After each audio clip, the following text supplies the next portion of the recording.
चीज चंगी है चोखे संगती की दी चावल खा माशाल्लाह 1 2 3 4 5 बंदा है बैठे पंजा बनाए बैठे हर जुम्मे तो यो अपना स्वार तो स्वार बंदे को लिखावने हां इवें गाल खरी करनी है पूर्णी मारनी सब कोई कच्चा नहीं देवे पक्की गाल है बोला पैसे जाने हुंदे सुहून अजन तो दिता कच्चा कंटे पैसे नहीं देवड़े मान सकते तू मज मेरे लात जी ओए जी ओए जी ओए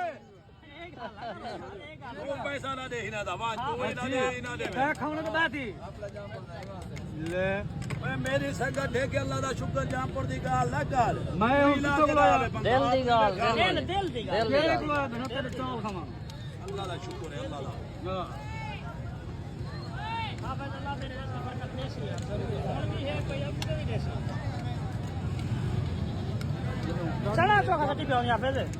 2 किलो से 2 किलो हर मंडी दे स्वार 2 किलो सिर्फ चला चावल टोटल चोखे मैंने चावल पहले भी जदाम 4 किलो 6 किलो हुन भी जदा 10 किलो माशाल्लाह अल्लाह दा शुक्र है मेहमान नवाजी